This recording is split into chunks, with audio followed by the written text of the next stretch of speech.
the ruling ZANU-PF has been holding its national conference, and for the first time in decades, former President Robert Mugabe is not chairing it. It's hoped the extraordinary Congress marks the beginning of a new era for Zimbabwe. Mugabe resigned last month following an army takeover. In recent months, the ruling party's politics have been categorized by infighting and factional rifts. It's hoped President Emmerson Mnangagwa's appointment as party leader and the presidency will see an end to all of that.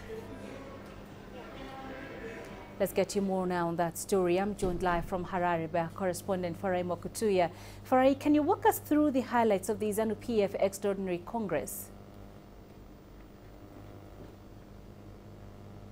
Well, Penina, indeed, that Congress, the closing ceremony just ended a short while ago. The country's president has made changes to the top hierarchy party. He has named Opam Chinguri Kashiri. She's a former head of the Women's League. He's appointed the National Party chairperson. She's also the Minister of Environment and Climate. He's also made other changes to the top rungs of ZANU-PF. However, he has not named his two vice presidents. He says he'll do that at a later date. There had been speculation here that he might name those two deputies at this Congress, but he says he'll do that later. He's also called on the party members to bury the hatchet, to heal the party and unite, especially ahead of these elections which are due in 2018, Penina. And here are some key highlights that I captured earlier in the day. More than 6,000 ZANU-PF supporters are attending the Congress, the party's first without former President Robert Mugabe. The message from ZANU-PF's new leader was clear. Let's learn from the events of the recent past. Let's remain united and let's not let our party be hijacked by counter-revolutionaries again. My ascendance to the helm of the party must never be interpreted as a defeat of one faction and installation of another. My presidency should not be perceived as a rise in the fortunes of a region, or a tribe, or a totem. No.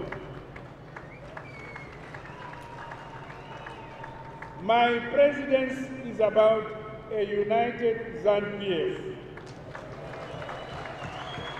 a national party with a national outlook.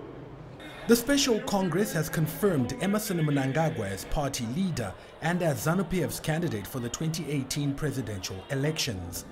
Delegates have ratified Central Committee resolutions to reinstate members expelled from the party since 2014, when the divisive succession battle escalated.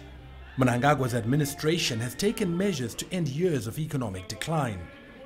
How it fares in turning around the country's fortunes will make or break ZANU-PF in next year's polls. In the same vein, democracy builds that as a political party, ZANU-PF must always compete for office through pitting itself against opposition parties in elections which must be credible, free, fair, and transparent.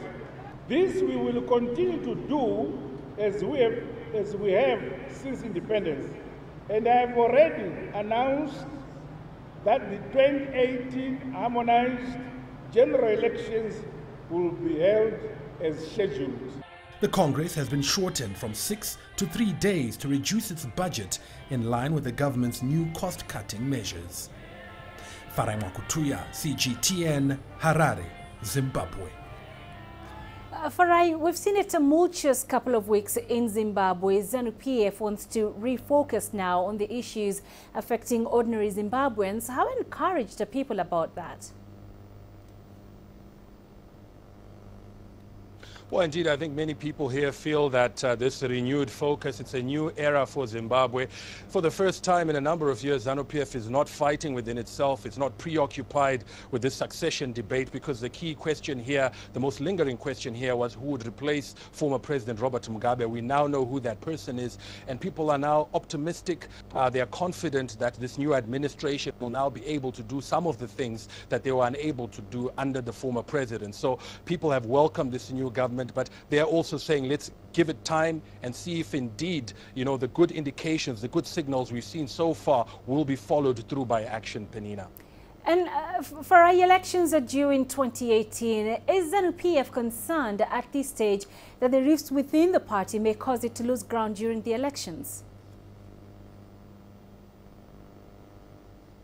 Well, I think obviously the tone that has been set by the president to unite, to reconcile the party, to say let's bury the hatchet, let's all come together, is an indication that they are aware of the divisions, the damage that divisions can cause to their party. If you look back at 2008, when the former president lost and ZANU-PF lost its majority, it was largely due to those factional divisions and the infighting within the party. So I think ZANU-PF is alive to that, and which is why they're trying to call upon and rally all their supporters to bury the past and come together, unite going forward. That's why they have issued this, reinstatement of party members who've been fired and dismissed from the party since 2014. But I think they also take some encouragement from the fact that within the ranks of the opposition there is some disenchantment. The opposition is still trying to put together a coalition which doesn't seem to be taking off the ground at this point in time. And also, I think ZANU-PF will look to cash in on this very good sentiment that has been created